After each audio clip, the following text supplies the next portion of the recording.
We're reading today from Sri Chaitanya Charitamrita because, as you know, it's the appearance day of Srila Advaita Acarya Prabhu. And in an attempt to glorify him, we'll read from Sri Chaitanya Charitamrita, Adi Lila, chapter 3, text 97. I like this text because it very clearly explains Advaita Acharya Prabhu's vision of what's wrong and how to correct it. So we ask for all of your best wishes, blessings, so we may glorify Srila Advaita Acharya Prabhu. We ask for the blessings of my dear God brother, Srila Prabhu. And I thank you all for the wonderful program last night. Did you all get to attend or? So much effort was put into it by the leadership here, and I found the audience to be very attentive, very absorbed, very high quality. Thank you. It was a pleasure to present what Srila Prabhupada through Parampara has given, especially in Srila Prabhupada's hometown.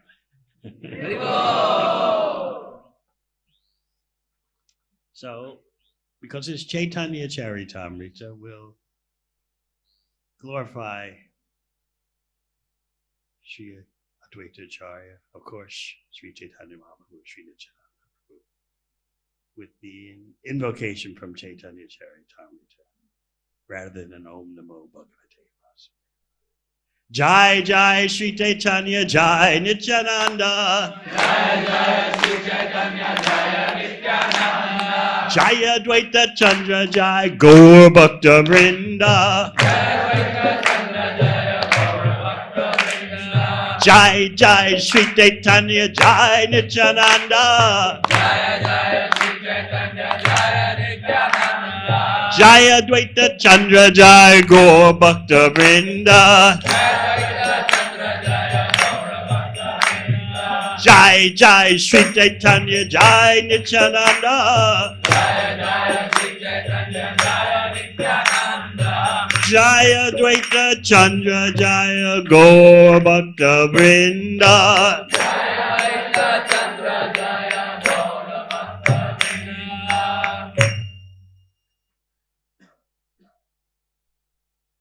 Keho Pape Keho Punye Kore Vishai Bhog. Keha pape keha punne kare vishay bhog. Bhakti Gandha Nahi Ate Yai Bhavarog. Bhakti gandha nahi ate jai bhavaro. Keho Pape Keho Punye Kore Vishai Bhog. Keha pape keha punne kare vishay bhog. Bhakti Gandha Nahi Ate Yai Bhavarog. Bhakti gandha nahi ate jai bhavaro. Keho Pape Keho Punye Kore Vishai Bhog. Keha pape keha punne kare vishay bhog. Bhakti Gandha Nahi Ate Yai Bhavarog. Bhakti gandha nahi ate jai bhavaro. केह पापे केह पुण्य करे विषय भोग केह पापे केह पुण्य करे विषय भोग. भक्ति गंध नाही आते याय भवरोग भक्ति गंध नाहि केह पापे केह पुण्य करे विषय भोग. भक्ति गंध नाहि आते याय भवरोग.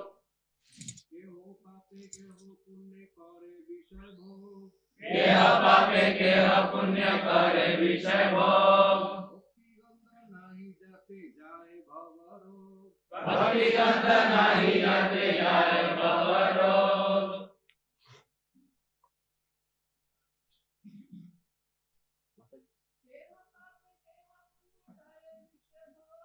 केह पापे केह पुण्य करे विषय भोग.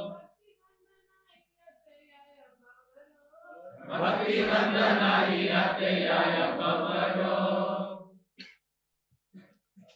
Keho, Keho, someone, someone, Ape, in sinful activities. in sinful activities. Keho, Keho, someone, someone, Punye, Punye, in pious activities. pious activities. Kare, Hare, do. do. Vishaya, Vishaya, of the sense objects. of the sense objects. Bhoga, Bhoga, enjoyment. enjoyment. Bhakti Gandha, Bhakti Gandha, a trace of devotional service. a trace of devotional service. Nahi, Nahi, there is not. there is not.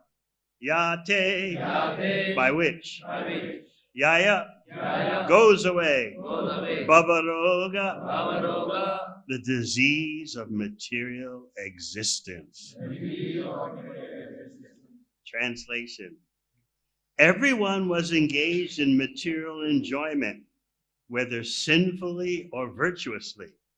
No one was interested in the transcendental service of the Lord, which can give total relief from the repetition of birth and death. Purport. Advaita Acarya saw the entire world to be engaged in activities of material piety and impiety, without a trace of devotional service or Krishna consciousness anywhere.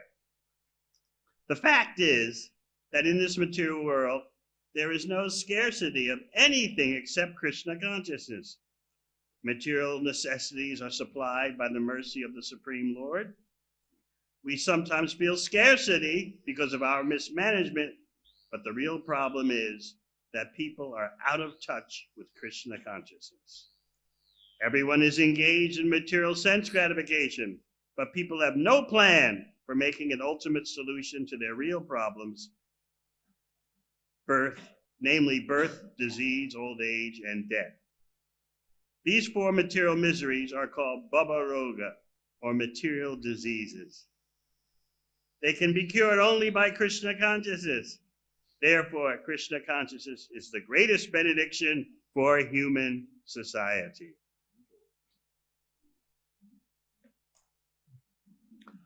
Om Jnana Jnana Shalakaya Chakshun Militang Yena Tasmai Shri Guruve Namaha. Jai Sri Krishna Chaitanya Prabhu Nityananda Sri Advaita Gadadhar Srivasadi Gaur Bhakta Vrinda. Hare Krishna, Krishna Krishna, Hare Hare, Hare Rama, Rama Rama, Hare Hare.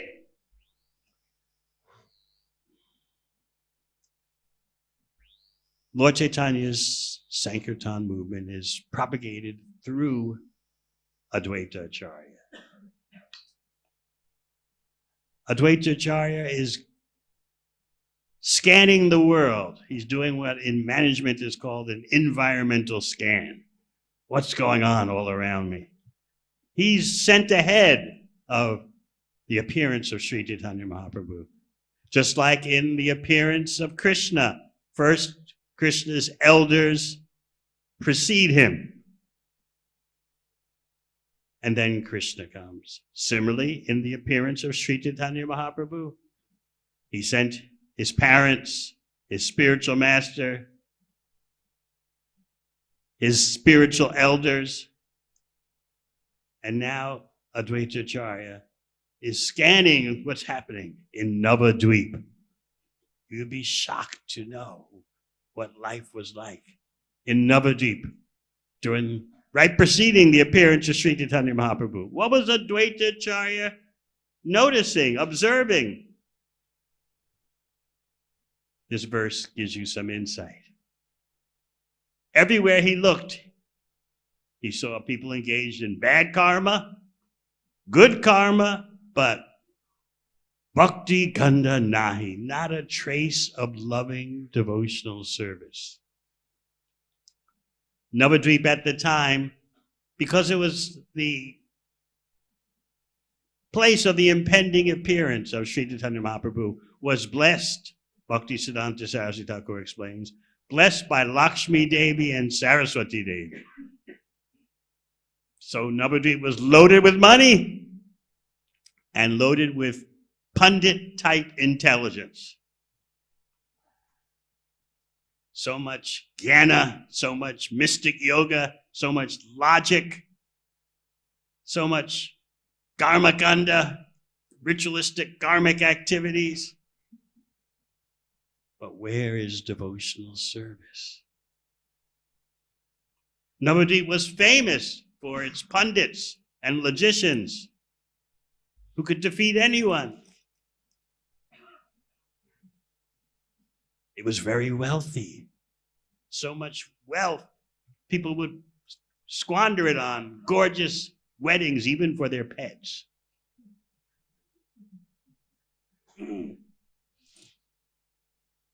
So into this atmosphere, you have Advaita Acharya looking around and sizing up, appraising the situation. People were even teaching Bhagavad Gita and Srimad Bhagavatam without mentioning devotional service. Can you believe it? People would make fun of the few Vaishnavas of the time. The few Vaishnavas that existed at that time in Navadvip all took shelter at the home of Advaita Acharya. The population was making fun of them. What is this? Hari, Hari. Are you hungry?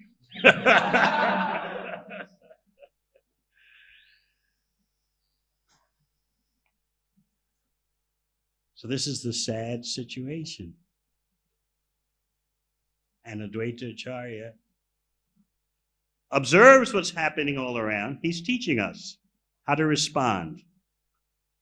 Just like in today's world, we see more and more chaos, more and more mercilessness. Everything is economics, economics, economics, as if that's going to make people satisfied and peaceful. In the world today, everything is for sale. You got money, that's all it takes to have a successful life. Everything is for sale. If you're rich, get richer. If you're poor, well, we think about you. That's about it. Greed is good. So in today's sinful circumstances, you may wonder what to do, what to do. Even here in Bharat, in India, the traditions are fading fast. Everyone wants to be individualistic, to be an individualistic sense gratifier. That's presented as the ultimate goal of life. What is all this Vedic wisdom? What is all this discipline of your mind and senses? It's useless. Make money and enjoy now. Then people will appreciate you. Then you'll be satisfied and happy like everyone else in the world. Of course, that's an illusion, totally. So you might wonder, how are we going to exist? How can we spread bhakti in such circumstances?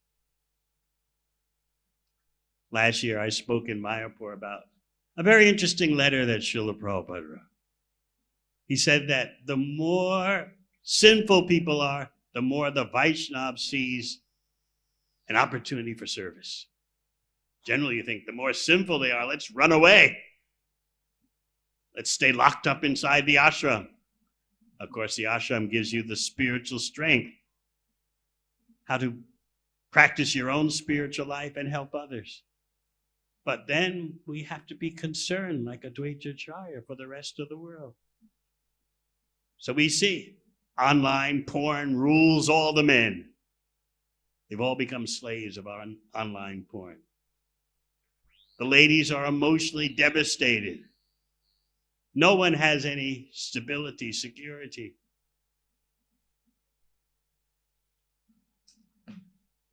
Just like in the USA, for so many years, the Yuga Dharma was presented. Just learn IT and your future success is guaranteed. We need more coders, more coders, more coders. There's no limit. We need more, more, more. Just study coding, study computer science. Guaranteed you'll be wealthy. The schools, the universities in the U.S. teaching IT were overloaded with applicants. Now what's happening? We don't need these guys. AI will take everyone's role. So the enrollment in the computer programs at the universities, down. And the students are panicking. What to do? What to do? This is the nature of material existence. You can't depend on it. You can't depend on it for world peace. You can't depend on it for economic prosperity.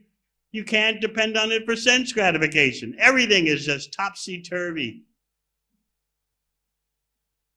So we can learn from Advaita Acharya how he responded to the situation in Navadvip, where the Vaishnavas were ridiculed. They were so few in number. So Kaviraj Goswami here is teaching you through Advaita Acharya how to respond. First, you study the environment around you. So the next verse says, seeing the activities of the world, the Acharya felt compassion. He was pained by what he saw. How the Supreme Personality of Godhead, Advaita Acharya, can feel pain. That may be very mysterious. It's obviously not material pain. You see, Advaita Acharya always felt himself to be a servant of Lord Chaitanya, even though he's an incarnation. Generally speaking, you can say Advaita Acharya is Mahavishnu. More technically, if you want to drill down and get very microscopic, Advaita Acharya is a plenary expansion of Mahavishnu, especially with the role of infusing the material ingredients with spiritual energy in the creation of material universes. He's the Supreme Personality of Godhead, but he always sees himself as a servant of Sri Chaitanya Mahaprabhu.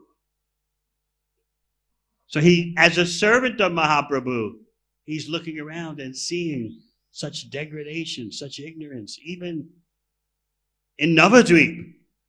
As we said, in Navadvip, there was everything Vedic except the conclusion of the Vedas. As you know, in Bhagavad Gita, Krishna says, Vedaishta sarvaya ahameva Veja. I'm the conclusion of the Vedas. But in Navadvip, there was everything but the conclusion. Everyone was super Vedic with no bhakti. So you can just understand how that pained the heart of Advaita Acharya. So he's observing the activities going on around him. He's feeling compassionate pain. So then he begins to consider. Number one, observe. Number two, deliberate. What to do, what to do. You see, the Supreme Personality of Godhead is sentient. He's Purusha. So he can deliberate, he can consider. He has all the characteristics of a human being and more. So how could you deny Advaita Acharya's observations and his deliberations? He's a supreme person. His deliberations, his observations are not ordinary.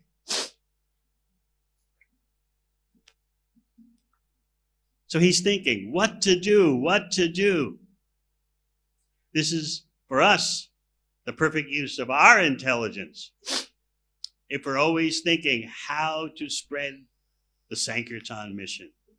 Because remember, it is through Advaita Acharya that Sri Chaitanya Mahaprabhu spreads the Sankirtan movement. We'll discuss how Lord Chaitanya says, Advaita Acharya calls me into this world, and then he sends me away when the mission's accomplished. That means Mahaprabhu goes to another universe and does the same thing, just as Krishna goes from universe to universe. So he's deliberating what to do. And then comes execution. Number one, observation. Number two, deliberation. Number three, execution. he decides upon his deliberation, this situation is so drastically bad, only the original Swayam Bhagavan, Supreme Personality of Godhead, as Sri Chaitanya Mahaprabhu, can solve the situation. Now just see Advaita Acharya's servitude. He's the Supreme Personality of Godhead. He's an incarnation, Mahavishnu. But he's deferring to Adi Purusha, the original personality of Godhead. These people are so fallen. Only if the Supreme Lord, the original personality of Godhead, of whom I'm an expansion, of whom I'm an incarnation, only he can solve the situation. You see, as Chaitanya Charitamrita will teach you, all the incarnations and expansions of Godhead would rather be servants than be God. Shocking, because in the material world, everyone wants to be God consciously or unconsciously. But here you see the real thing, the genuine Supreme Personality of Godhead wants to be a devotee, because devotees taste more pleasure serving the Supreme Lord than the Supreme Lord himself tastes by being served. This is the mystery of the Panchatattva. Advaita Acharya rejoices in being a servant of Lord Chaitanya. Sometimes he's sitting quietly, Chaitanya Charitamrita describes. And then suddenly he jumps up. I'm the servant of Lord Chaitanya. I'm the servant of Lord Chaitanya. I'm the servant of his servant. This is Bhakti Bhava. The ecstasy of being a servant. Demonstrated by Advaita Acharya, who the Shastra says relates to Lord Chaitanya through the loving relationship of friendship and servitude. Whereas Nityananda relates to Lord Chaitanya through the relationship of friendship, servitude, and parental. So Advaita Acharyas, as well as all the incarnations, all the expansions of Godhead, would rather be servants. They would rather forget that they're God. Here, we would love to be God if I ruled the world. Right? If I were the supreme enjoyer. But here you see the supreme enjoyer would rather be a devotee and forget their godhood. What is this bhakti that compels such consciousness, even in avatars, incarnations, expansions of Godhead? They all want to be servants. They want the opportunity that you have. But what is our material life? How can I be the enjoyer? How can I be the controller? As Krishna says in Bhagavad Gita, Ichcha Dvesha Shamatena Dvandva Mohena Bharata. All living entities are born into this world, overcome by desire to imitate Krishna, aversion to the Dharma, the rules and regulations given by Krishna. But here we see the Supreme Personality of Godhead would rather be a devotee, because devotees taste more pleasure in their serving the Supreme Lord. So the Supreme Lord says, I'll be a devotee. Advaita Acharya says, I'll be a devotee. And what do we say? We will be the Supreme. Chaitanya Charitamrita shows us how foolish we are not to appreciate the Bhaktamrita, the nectar of devotional service. Yet the material world is grinding us, pulverizing us in our attempts to be the enjoyer. We work so hard just for the privilege of failing to be satisfied. And we can't see it. No, I'm just doing my duty. Everyone else is doing like this, so am I. 9 billion people can't be wrong.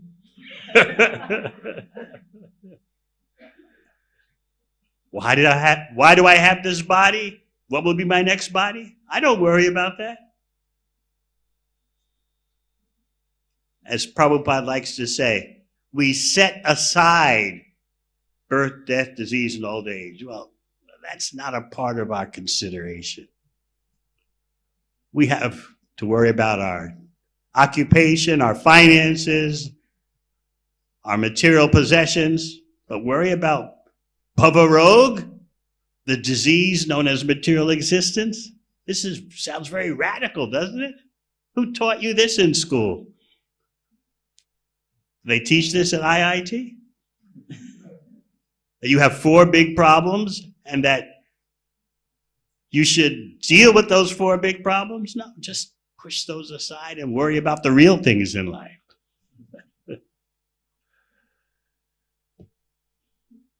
So this is a very extraordinary conceptualization given by Srila Prabhupada. Bhava Rog, that material existence is a disease. Think, well, it's not a disease, it's just life, you know? You just be, you just live, let life be.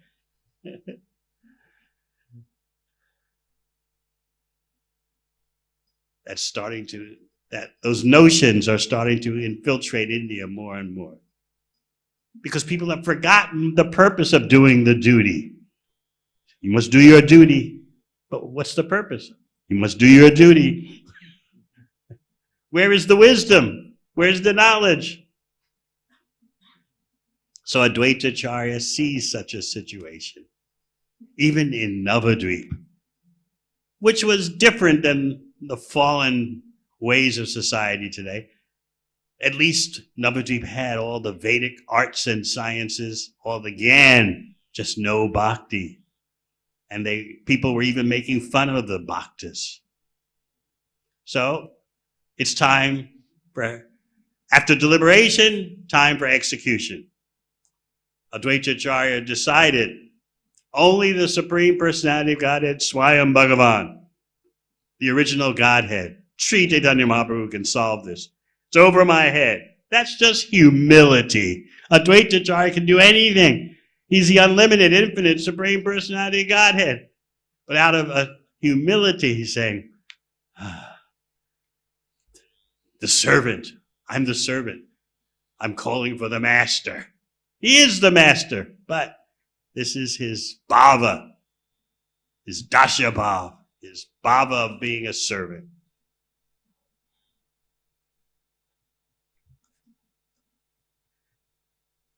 So he calls for the Supreme Personality of Godhead, Chaitanya Mahaprabhu's appearance. He worshipped his Shalagram Shila with tulsi leaves and Ganga Jal, and with loud cries that could be heard in Vaikuntha. He calls for the descent of Sri Chaitanya Mahaprabhu. Obviously, he's not crying out with ordinary sound vibration. You might say, how can the Supreme Personality of Godhead have loud cries, calling out loudly? We're so conditioned to imagine the Supreme to be formless, qualityless, activityless.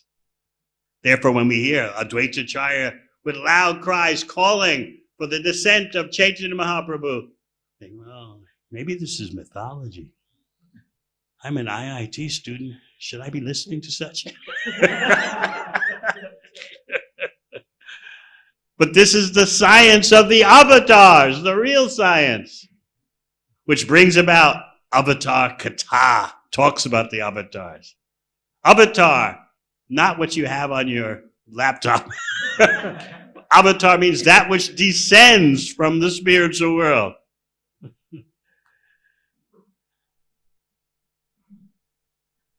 IT has taken over everything. So avatars means something else.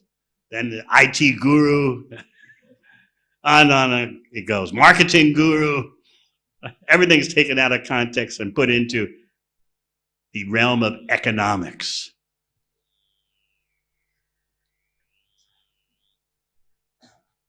Whatever people are studying today is for the purpose of economic prosperity, not for wisdom.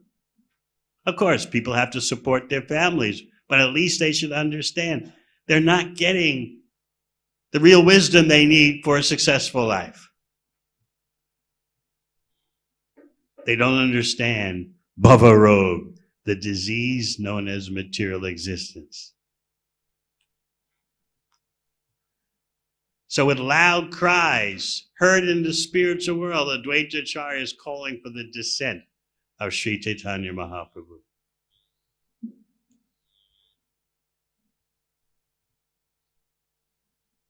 And especially, Advaita Acharya wants to demonstrate the ecstasy of being a servant of Sri Chaitanya Mahaprabhu. Srila Bhakti Siddhanta Saraswati Thakur says that Advaita Acharya can be known as the Acharya of Achintya Bheda Bheda Tattva. Just like, for those of you more familiar with the Vaishnava Shastras, Sanatana Goswami is known as the Sambandha Acharya.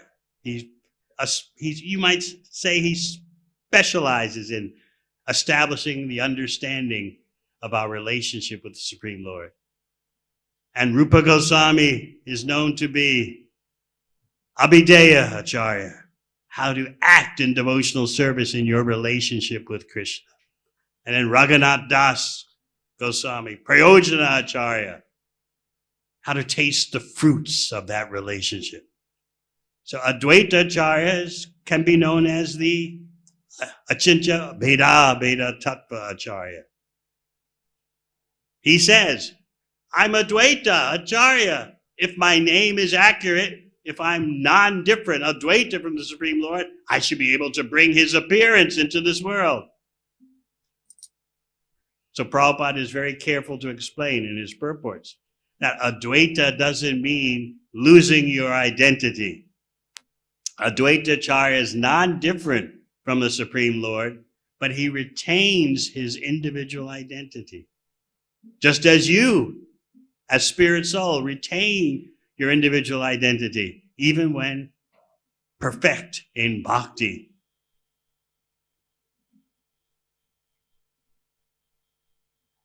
So this is a very important point. How Advaita Acharya is non-different from the Supreme Lord, but has his own distinct identity. We may explain more about the mystery of the Panchatattva at 12 o'clock. As we have, I suspect, a more general audience then? Yes. But now we'll drill down a little deeper. Because you all, how many have read Chaitanya Charitamrita? Raise your hands.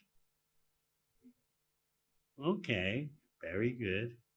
How many plan to read Chaitanya Charitamrita one day?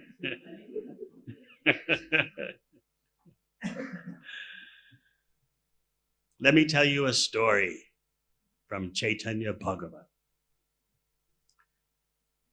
I'll cut to the middle of a particular Leela, which develops into another Leela, okay? So Sri Chaitanya Mahaprabhu, Sri Nityananda were on their way from Navadvip to Shantipur, the home of Advaita Acharya. And on the way, they did a stopover at the house. They saw a house. And Lord Chaitanya said, who lives there? And Nityananda replied, there's one sannyasi. Oh, let's go pay our obeisances. This particular so-called sannyasi was a tantric sannyasi, specializing in drunkenness, womanizing, and other horrible behaviors. But Lord Chaitanya, Lord Nityananda dropped in to see him and preached to him a bit.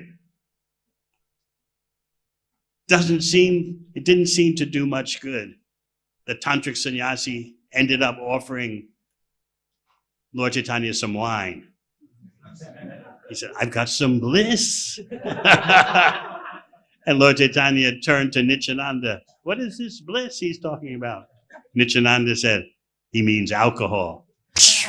They jumped up, washed their hands and mouth, and ran away. Jumped into the Ganga with their clothes on.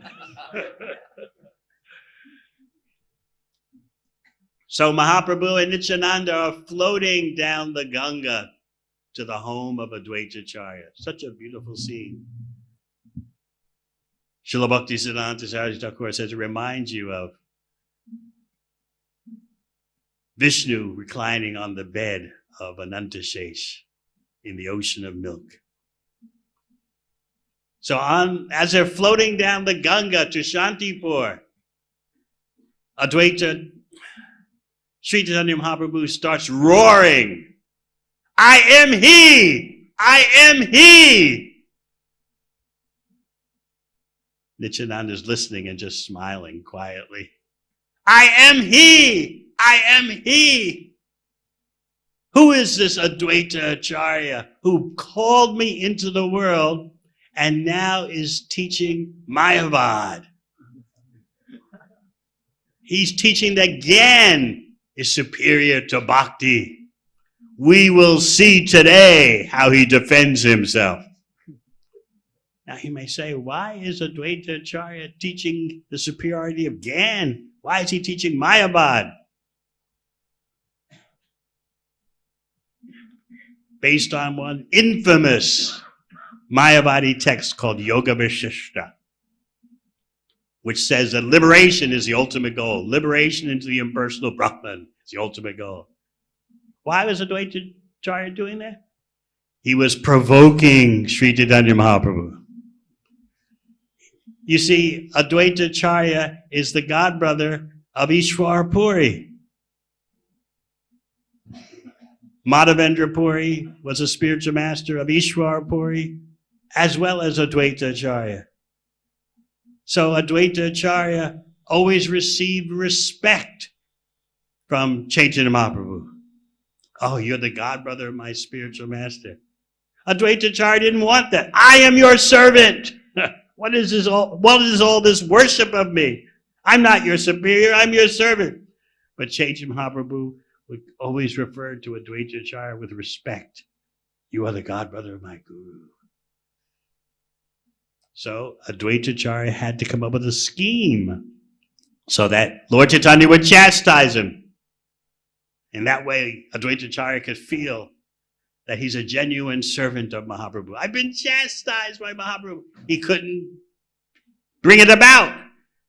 So finally he knew the one thing that would make Lord Chaitanya break out of his awe and reverence mode and chastise Advaita Acharya. Teaching Mayavad. Bhakti is just a ladder to reach the impersonal Brahman. And then when you reach impersonal Brahman, you throw the ladder of Bhakti away because you are God. Advaita Acharya was teaching that to provoke Chaitanya Mahaprabhu. I want him to treat me like I'm his subordinate. That's the truth. What is this worship of me? I'm not his superior. He couldn't in any way bring about that situation. So he resorted to the ultimate weapon, teaching Mayavad, impersonalism.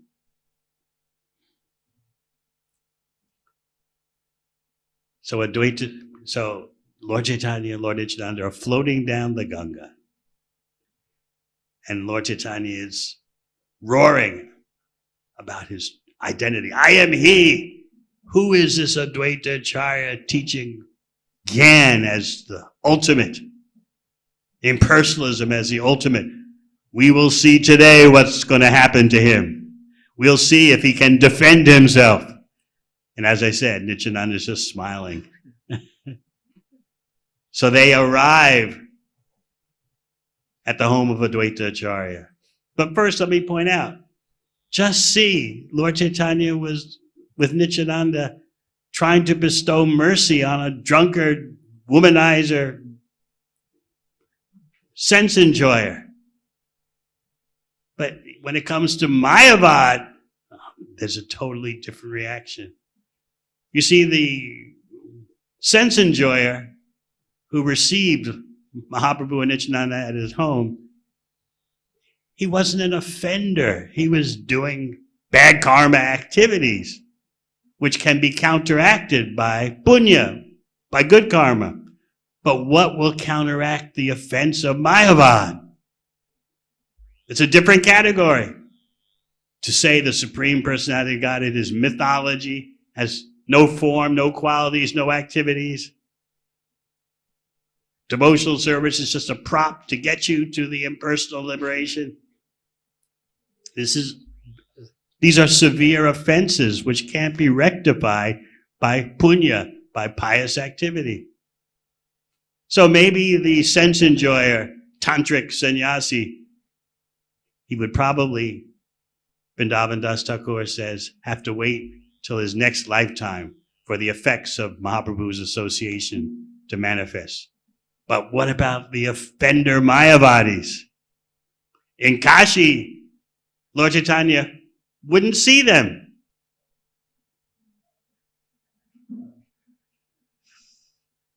And they couldn't understand that. They thought, you've taken sannyas from Keshava Bharati. Isn't he a Mayavadi like us?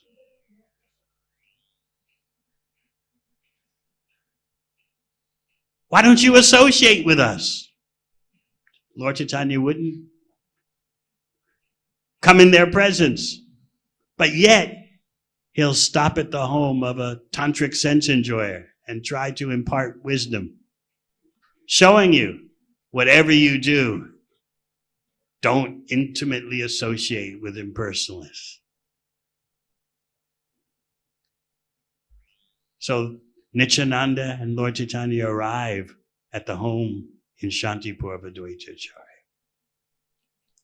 And immediately everyone in the house of Advaita Acharya could see, uh-oh, something's up. The ladies mentally paid their obeisances and were fearful. Lord Chaitanya is shining as brilliant as millions of suns. Haridas Thakur is there. Achyuta, the son of Advaita Acharya, is there. What's going to happen? Lord Chaitanya walks up to Advaita Acharya. Now, what was going on while Lord Chaitanya and Nityananda were floating down the Ganga to the home of Advaita Acharya? Advaita Acharya, he's the Supreme Personality of Godhead. He knows they're coming. What does he do? He starts preaching Mayavad even more intensely, so much so that he's rocking back and forth. Gyan is the ultimate. Bhakti is inferior. He knows they're coming, they're coming. I can get punished. Let me be more enthusiastic. It's all one. No individuality. No devotional service. So that's the scene happening when Mahaprabhu and Nityananda arrive. They walk into the middle of Advaita Acharya's enthusiastic exposition of the superiority of impersonalism and Gyan. So Lord Chaitanya says right to him, tell me, what is superior, Gyan or Bhakti? And what does Advaita Acharya say? What is the need of Bhakti when you have Gyan? Gyan is the ultimate. Someone who has Gyan has no need of Bhakti. What did Lord Chaitanya do? Grabbed him off the seat, because Advaita Acharya was sitting on an asana, grabbed him off the asana, dragged him into the courtyard, starts beating him. Advaita Acharya's wife pleaded with Lord Chaitanya, don't beat him, he's an old man. What will you gain by beating a Brahmana? He's an old Brahmana. Have mercy. Don't kill him. There'll be reactions if you do that. Nityananda is hearing all this and smiling.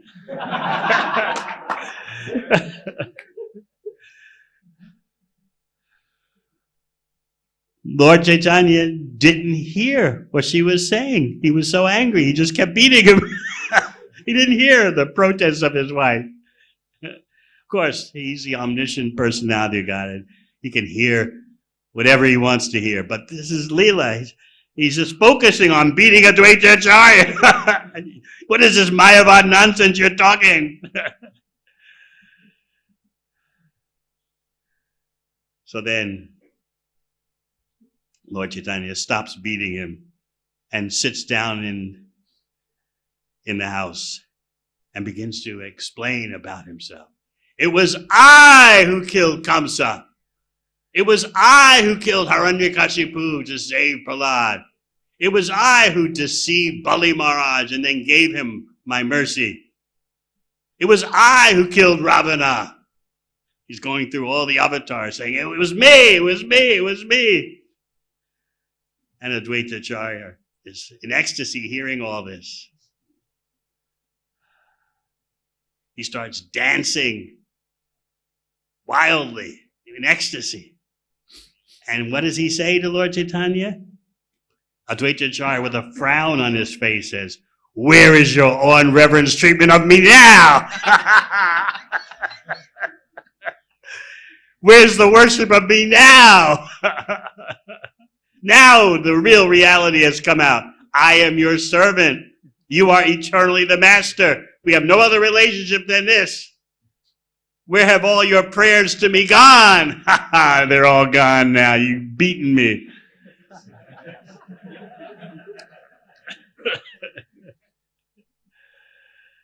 And then he goes and throws himself at the feet of Lord Chaitanya, puts his head at Lord Chaitanya's feet. And then Lord Chaitanya, feeling a bit embarrassed by this outbreak of ecstasy on both parts, because from both sides it was an affair of ecstatic love. So Lord Chaitanya starts crying. And says to Advaita Acharya, if anyone, even a bird, an insect, animal, has but a moment of devotion for you, even if they disrespect me, even if they offend me hundreds of times, I'll give that person my mercy. And what does Advaita Acharya say? If someone says they have devotion for me, Advaita Acharya, but not for you, may their devotion to me annihilate them. So in this way, they're dialoguing like this. And the situation becomes so intense that everyone in the house starts crying in ecstatic love. Nityananda's pouring out rivers of tears from his eyes. What a scene.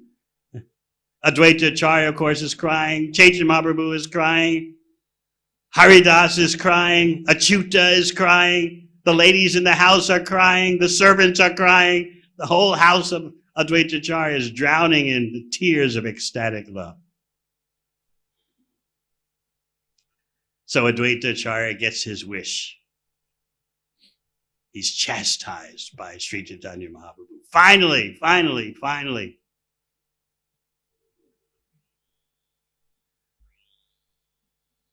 So in this way, Lord Advaita Acharya shows the ecstasy of being a servant. And he's now calling Lord Chaitanya into the world. Later, in Anjalila, you'll find out what seems to be the reverse. Advaita Acharya is going to send Lord Chaitanya away, out of this universe. What happened was Lord Chaitanya sent Jagadananda from Jagannath Puri to visit Navadvip and bring messages to Mahaprabhu's mother, bring some items to her, and then return to Puri. So on his way back to Puri, Jagadananda stops at the home in Shantipur of Advaita Acharya. And Advaita Acharya, bidding him farewell, gives Jagadananda a message to bring to Mahaprabhu. So Jagadananda arrives in Puri, greets all the devotees, and then presents the message from Advaita Acharya to Mahaprabhu. What did the message say? Tell him that in the marketplace, rice is no longer in demand. He's a madman in ecstatic love, and everyone else has become mad in ecstatic love. There's no more demand in the marketplace. The devotees were wondering, the associates of Mahaprabhu were wondering, what's this all about? Sarup Damodar understood immediately, but still he asked Jagadananda, what does this mean? What does this mean?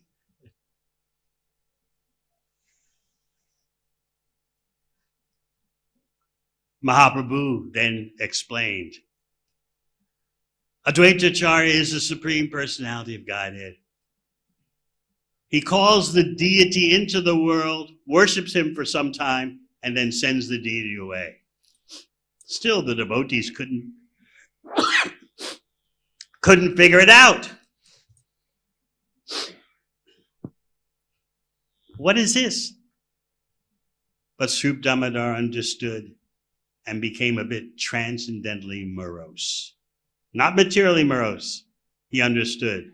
Advaita Acharya is telling Mahaprabhu, your mission has been accomplished. It's time to take your Leela elsewhere.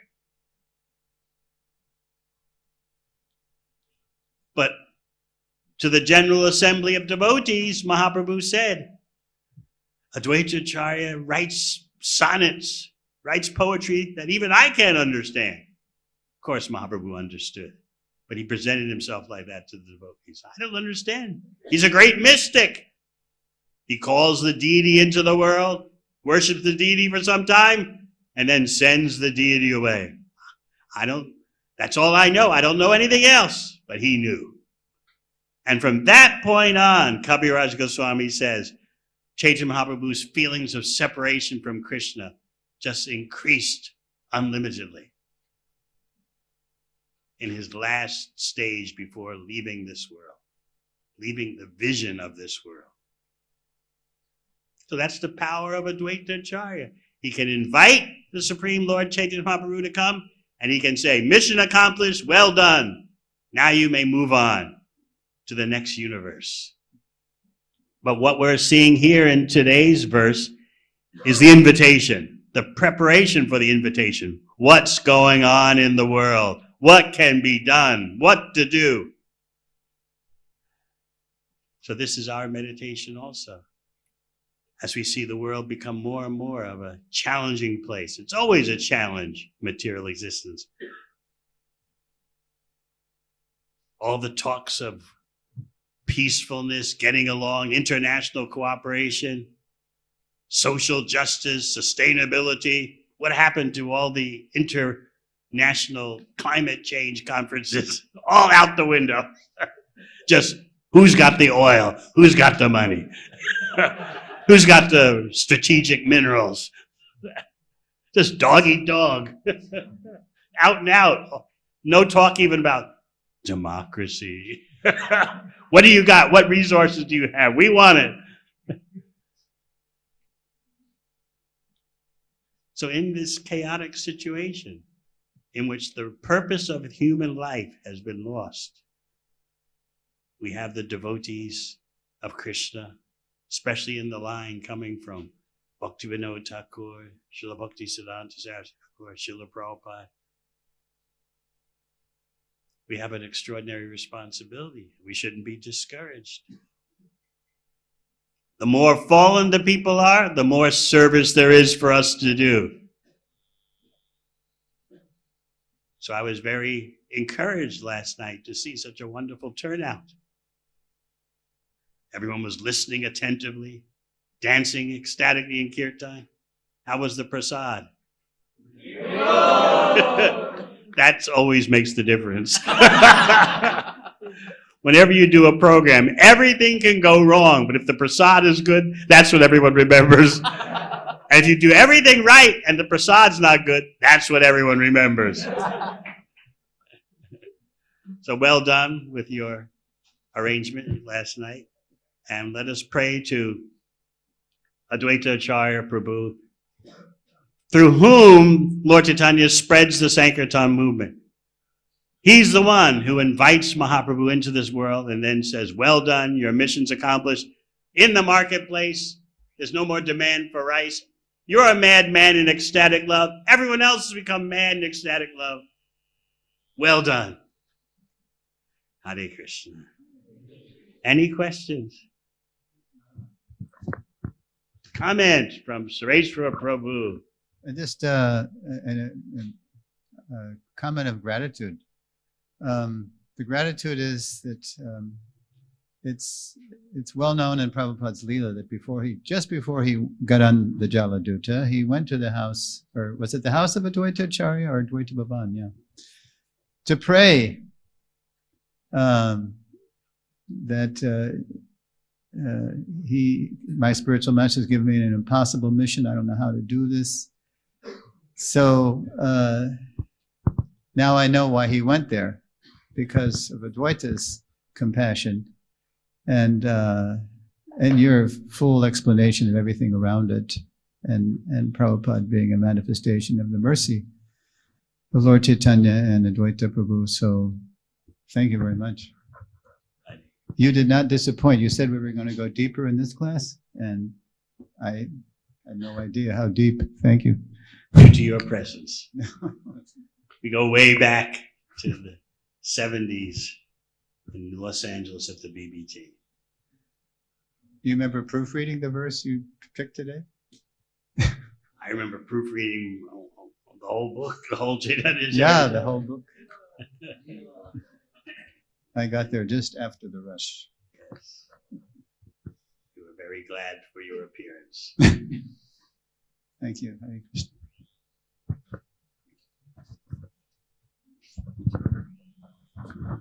Hare Krishna.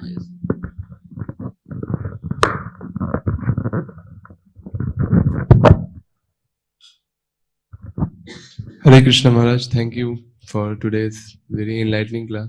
One question I had that you told that Advaita Acharya is eternally serving Sri Chaitanya Mahaprabhu. He is Supreme Personality of Godhead, but in the mood of a servant. So he calls Chaitanya Mahaprabhu to this world by transcendently crying. But I am not able to understand that how means he is saying the Lord to now just leave this world. That my Lord, your mission is complete. Because if we are servant, if we are calling the Lord, then we naturally want that Lord should stay and whenever he wants, he should leave. So but how this as a Leela servant? is always going on. Just like Krishna.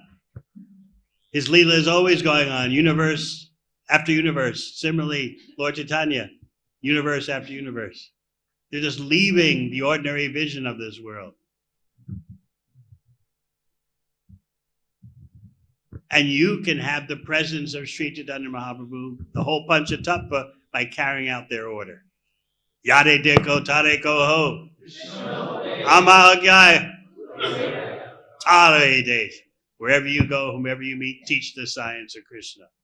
What did Mahaprabhu say to the Brahmana? Kurma Brahmana? Was it Kurma Brahmana? Yes. The Kurma Brahmana said to him, after the whole family washed Mahaprabhu's feet, and then they served Mahaprabhu lunch, and then Mahaprabhu is about to leave, and the Brahmana says, take me with you, take me with you. I can't take home life anymore. I can't take all the responsibilities at home, all the pressures. I want to go with you. Any married men here sometimes feel like that? Don't say.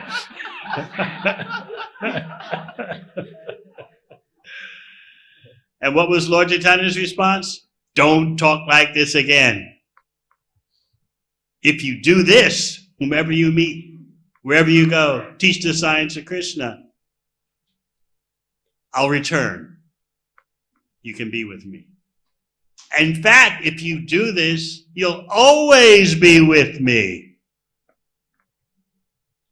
So how to associate with Mahaprabhu, Advaita Acharya, the whole Panchatattva, in that way, that they'll always be with us. We carry out their order.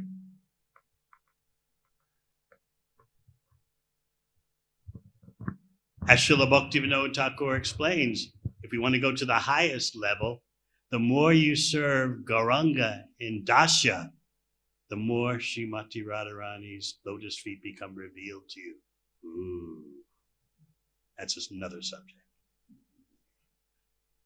Yes. Thank you.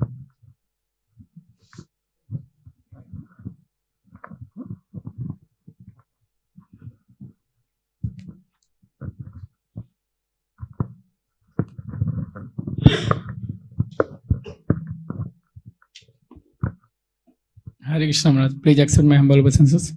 So I had one question regarding free will. Like every living entity has the free will, and Lord doesn't want to interfere with the free will of the living entity, else will become robot.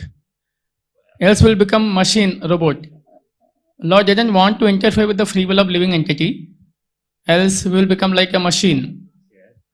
But at the same time, if Lord allows living entity to act according to his free will, he will never be able to come out of bondage because sink more and more. So how much free will does the Lord allows, and at what point he interferes? Because you are part and parcel of Krishna, you have a tiny bit of independence. Just like the drop of seawater has the qualities of the sea, but in minute quantity. So you have independence because you are part of Krishna. But your independence is very tiny. You can choose to be attracted by the material nature or the spiritual nature. Once you make your choice, you're swept away. So how does Krishna help you once you're swept away by choosing the material energy? He arranges for devotees like you to be everywhere and give a chance for the fallen souls to get mercy, knowingly or unknowingly. Would you like to know what my reaction was upon first seeing devotees on television?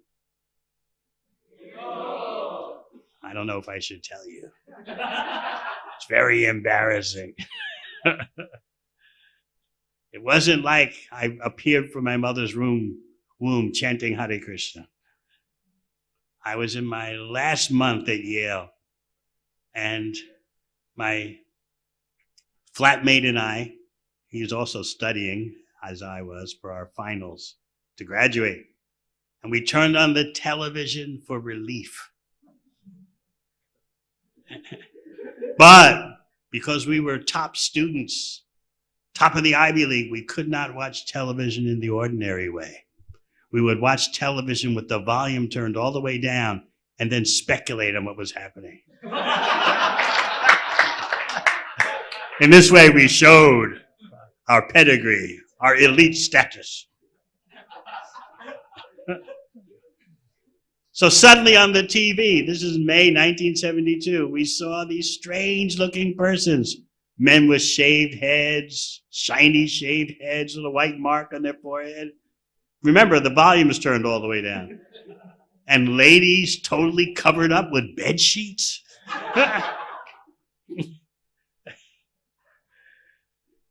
I said to my flatmate, we've got to turn up the volume. We can't figure out who these aliens are.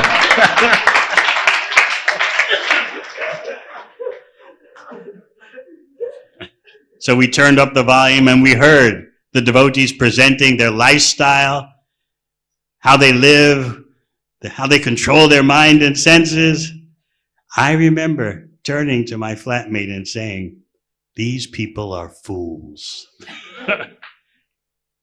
They have missed the goal of life. They kept the devotees, back then everything was, the preaching was all about Ananda. The more times you say Ananda, bliss, you'll be blissful, the more effective your preaching would be. So I learned that word very quickly. So I turned to my flatmate and said, they talk about Ananda. We'll invite them to one of our parties. We'll teach them what Ananda is. 8 months later, I was in the Brahmacharya ashram.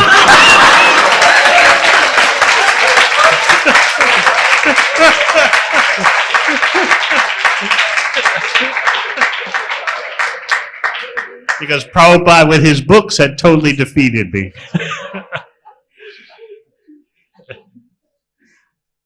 So by the mercy of Srila Prabhupada, I had a chance to serve Krishna.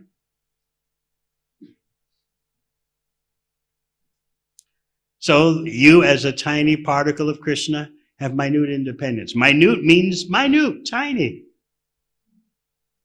It can manifest in a very tiny way. And Krishna can override your independence because Krishna can do whatever he likes. Prabhupada gave this example. I don't know if it happens here in Calcutta. In New Zealand, where I'm sometimes based, it happens all the time. Bright sunshine and then rain comes. Does it happen here? Huh? We call it a sun shower. So Prabhupada said, there are no clouds in the sky. Still the rain is coming. Similarly, there's no prior reason why Lord Chaitanya should give you his mercy, but still he gives it. Your independence is not choosing him, but Mahaprabhu can do what he likes. Give him an opportunity. Give him. So Krishna is supremely independent. When he wants, he can override your independence. You have to ask him when and why. That's what it means, causeless mercy. There are no clouds in the sky, but the rain is coming. You don't see any visible cause for the rain, but it's coming. Similarly, the person has done nothing to deserve Lord Chaitanya's mercy, but somehow or other, the person crosses the path of a devotee. There's some interaction, though so small. Just like in Australia, Srila Prabhupada explained that if a Sankirtan devotee approaches someone with a book, and they take the book in their hands and appreciate, nice, but not today. That appreciation is enough to give them a human form of life in the next birth. That is the beginning of Shraddha. Or is it Shraddha? Which one? I get confused. Shraddha, yeah. So yes, you have tiny independence, but tiny means tiny. We're so accustomed to thinking independence should mean I'm unchecked, I'm unrestricted, I'm under no one's control. I choose this, I choose that. This is consumer consciousness. Consciousness of a consumer society. You can choose this car, that car. You can choose this watch, that watch. Aren't you free? And now that comes to family life, right? You can choose this one or that one or that one. You don't have to worry about what your parents choose. You can choose yourself. It's a consumer society. Everything is choice, choice, choice. Everything is supposedly choice while you're under the control of your mind and senses. The mind and senses are out of control, but you think, I have independence. All this choice that's available is causing people massive anxiety. So many options. People think progress means I go into the supermarket to buy something and there are 20 different types of it. How wonderful. And then which one is best? You spend so much time. Then let me research on the internet which brand is the best. And on and on and on it goes. You think that is freedom. And the controllers of society, controlling through the economy, want you to think that way. You are a free consumer. Now work like a dog and then show your freedom of choice. If you can see through this, you'll save yourself a lot of trouble. And Krishna says, choose me. Oh no, I'm too busy choosing which consumer good to buy. You see, if you're a capitalist, what do you want? You want economy of scale. Now, if you can get the people in India to stop wearing dhotis and buy the same things that men buy for clothes in America or Europe, then you have a global market. And what does that mean? More money. But if everyone is just wearing you're wearing dhotis in India, someone else is wearing a kurta, in another country they're wearing suits, you can't scale up. You want to make more and more money. So you need everyone wearing the same thing, a global market. And then you can capitalize hugely. You'll still make money if everyone just has their individual fashions, their individual styles. But you can make more money if you control the market for the whole world, for, let's say, men's trousers. And not only that, but here's how to be a demoniac controller. You offer choice, independence. I offer 3 types of men's trousers. And you can decide which one you want. You're free. So you control all the brands of trousers in the world. You've got everyone through your marketing to stop their traditional cloth and wear trousers, and you control the market for the trousers for the whole world. Then you're a powerful controller. That's how it works. So when I first came to India in 1977, was I with you, Sureshwar? 78 I came with Sureshwar, but I first came in 77. India had its particular attire, its particular styles, its homegrown cottage industries. Now all that's wiped out, and you're part of the global market for the profit of those who control the markets. They want to scale up on a global scale. Everyone should have a clothes dryer. You can control the market for clothes dryers for the whole world. You make more money because you can manufacture in quantity. So this is how it works. Any other questions? Yes.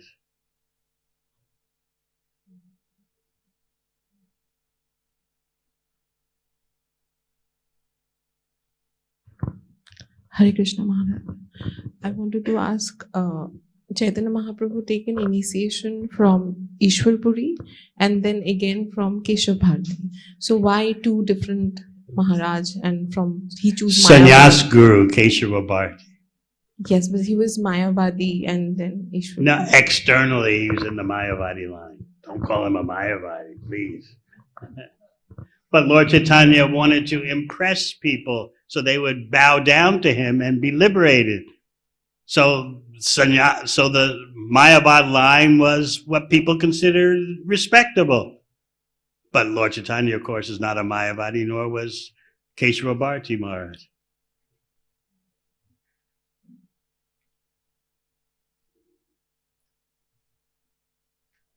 Sannyas Guru can be as important as you want it to be. You're thinking about that?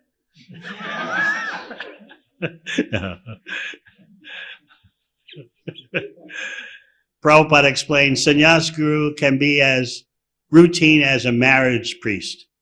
Whoever is nearby, he said. Take from this sannyasi, he's nearby, become a sannyasi. Just like when a marriage priest, whoever's around. Of course, you can make it much deeper than that, but still it can be as insignificant as that. Whoever's around, whoever's nearby. In case we have any future sannyasis here.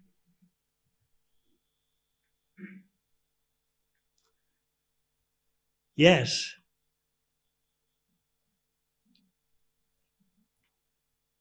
Be over here.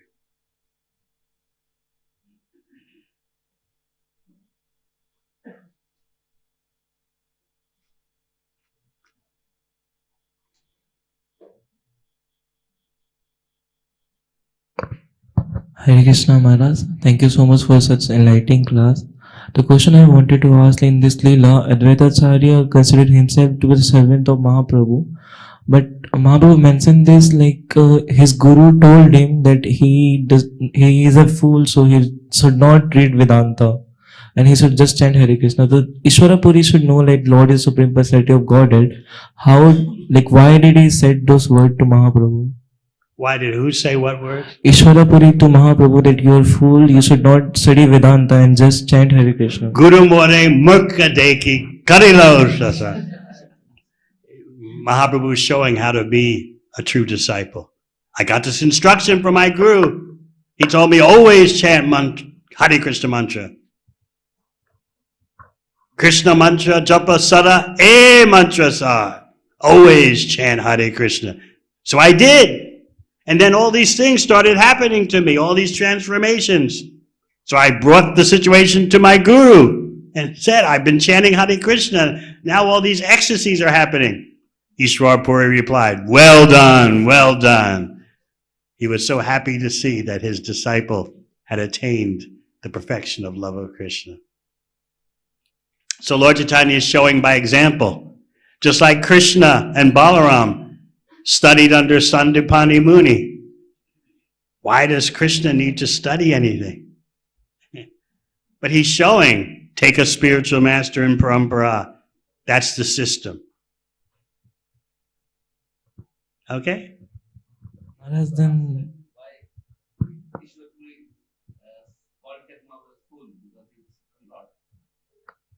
That's the way a spiritual master can chastise. Mahaprabhu said, my guru chastised me.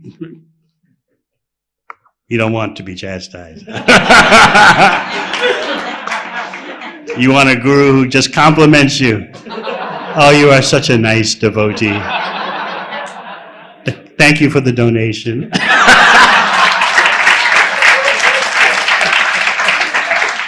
That what you want?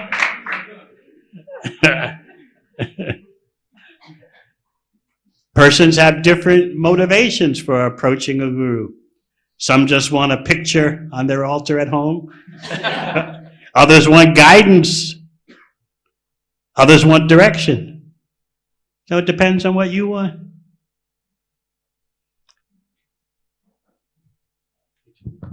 Someone else is back there.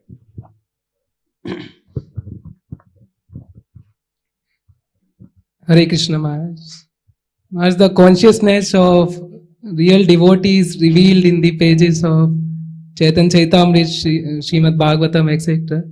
But when we ponder into our own hearts, there is a huge difference between their consciousness and our consciousness. So how to take things from head to heart and develop the consciousness like them, a consciousness of true servant? You read and then pray in your heart that you can absorb what you're reading and gradually become transformed.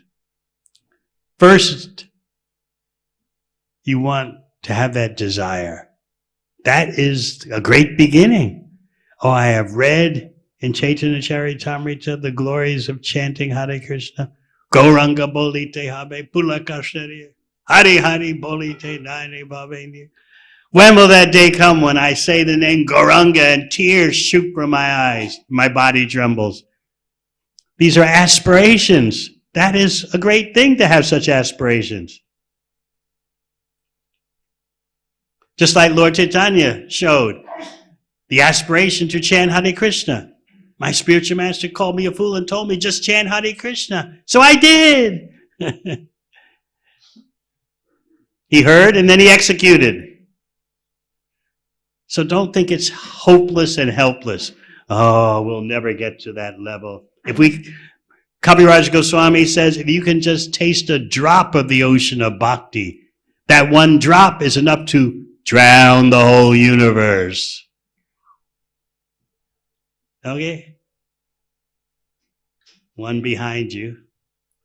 We're going to have to end soon because we have a program at 12 noon. Hare Krishna Maharaj, thank you so much for the class. Maharaj, you told the more sinful the population is, there's more service opportunity for us. But we see there's more difficult to do anything when population is so sinful. We cannot even go out, or we cannot even do a little bit. What is the measure of success then, Maharaj? Because the measure of success is that we try. Don't expect, as Prabhupada would often explain, that people run up to you. Rescue me, deliver me, give me bhakti. You heard my reaction.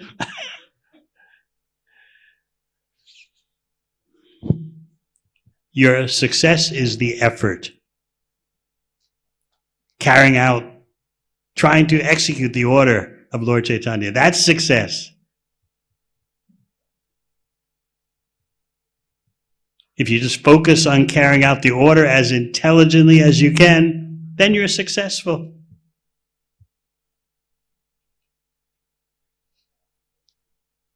It's a little different from the marketing world, where success is measured another way. Yes, we want to see everyone take books. We want to see everyone sign up for the Discover Me course. Did everyone sign up last night? How many? 50. Oh, we want 200 at least.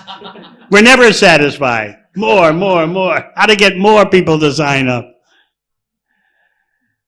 The effort is what attracts Krishna's attention. And then Lord Chaitanya does his miracles. You worry about carrying out the order as intelligently as you can. Then you can say it's up to Krishna. All right? Last question.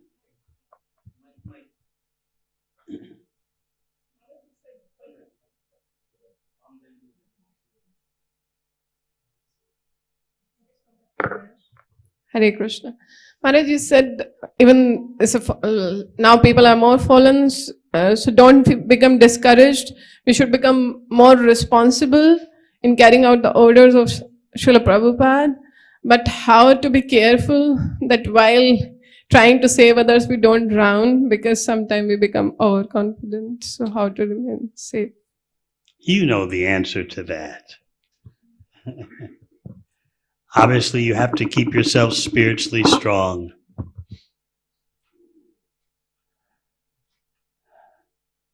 You keep yourself spiritually strong in good association, and then you can push forward in carrying out the message of the parampara in so many different ways. And as you all know, our main source of vitality is attentive chanting of Hare Krishna. That's our lifetime mission. Gauranga bolite habe pula kasheri. So I'm very encouraged by your association. I wish how your project will fulfill Prabhupada's instruction in 1970 that Kolkata has.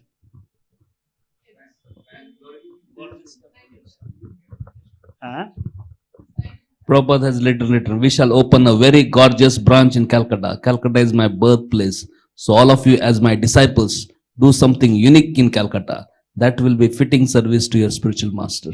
Letter by Srila Prabhupada to Gargamuni, 25th September 1970. Hare Krishna. Thank you very much.